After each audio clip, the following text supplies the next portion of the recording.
Assalamualaikum warahmatullahi wabarakatuh. Nama saya Novi Indriani, ini 2892150044, Prodi Manajemen Plus, mata kuliah Bank dan Lembaga Keuangan, dosen Bapak Dr. M. Anggus Solik, SIMM. Tugas ujian akhir semester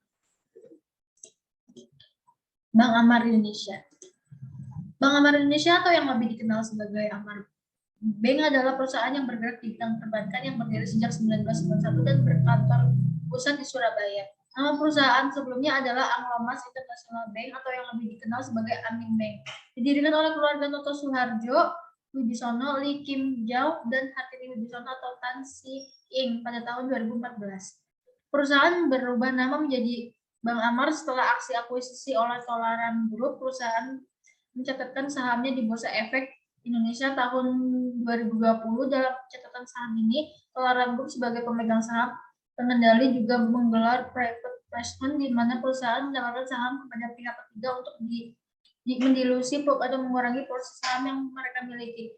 Aksi korporasi ini dilakukan untuk menyesuaikan aturan OJK, di mana perusahaan induk non jasa keuangan tidak diperbolehkan memegang saham bank lebih dari 30%. Perusahaan adalah salah satu pelopor dalam industri teknologi finansial di Indonesia, di mana pada 2014 perusahaan menghadirkan layanan tunaiku yang berkonsep seperti KTA atau kredit tanpa agunan. Namun bisa cair cepat dan prosesnya mudah karena tinggal menggunakan aplikasi. Produk digital Amar Bank ada tunaiku dan SNIMKU. Produk layanan perbankan Amar Bank terdiri atas 2 jenis produk layanan, yaitu perseorangan, tabungan Aster, Amar Dana, dan Tamara Giro Deposito. Untuk bisnisnya simpanan terdiri atas Amar Dana, Giro, dan Deposito. Pinjaman terdiri dari 4 jenis pinjaman modal kerja, 2 jenis pinjaman investasi, 6 jenis pinjaman pembiayaan khusus. 2 produk unggulan ada Tunaiku pinjaman online. Tunaiku adalah aplikasi pinjaman uang tunai dari pihak PT Amar Bank Amar Indonesia Tbk. Bank Amar telah terdaftar dan diawasi oleh otoritas jasa keuangan sehingga Tunaiku juga sudah memiliki izin dan aman untuk digunakan. Alasan nasabah tertarik dengan Tunaiku yaitu pengajuannya praktis, pinjaman besar dan ringan, aman, dan transparan. Untuk SNIMKU adalah produk digital banking dari Amar Bank dengan fungsi utama sebagai rekening tabungan dan catatan keuangan. Selang 5 tahun dari produk digital Amar Bank sebelumnya, SNIMKU mulai beroperasi pada tahun 2019. Fitur aplikasi SNIMKU dari Amar Bank, yang pertama ada celengan. Fitur celengan dari SNIMKU adalah fasilitas nabungan dengan penawaran bunga hingga 5,5% per tahun. Celengan juga dilengkapi dengan fitur nabung otomatis. Yang kedua, SNIMKU Deposito. Fitur SNIMKU Deposito dapat diaktifkan atau dibuka oleh calon nasabah melalui aplikasi SNIMKU atau laman resmi SNIMKU di https://senimku.com. Adapun setoran awal untuk mengaktifkan fitur ini adalah 100.000 dengan bunga hingga 9%. Gratis biaya administrasi, bebas rekening pasif, biaya transfer antar bank hanya 2.900, saldo minimum Rp0. Yang ketiga, pengelolaan keuangan. Fitur pencatatan atau pengelolaan keuangan pada SNIMKU berfungsi untuk mencatat, menggugah informasi transaksi, dan memberikan pengingat atas transaksi otomatis. Alasan nasabah memilih SNIMKU yaitu aplikasi SNIMKU dapat diakses seluruh masyarakat di Indonesia karena sistem layanannya yang telah terintegrasi penuh secara digital. Proses registrasi pembukaan rekening mudah dan cepat, tidak perlu melakukan setoran awal, dan untuk membuka rekening SNIMKU bunga hingga 5,5% per tahun pada fitur celengan, digit nomor rekening sedikit sehingga lebih efisien dan mudah digunakan. Persaingan bank dan lembaga keuangan. Persaingan lembaga keuangan bank dan non-bank serta situasi bisnis di pasar saat ini berubah dengan sangat cepat.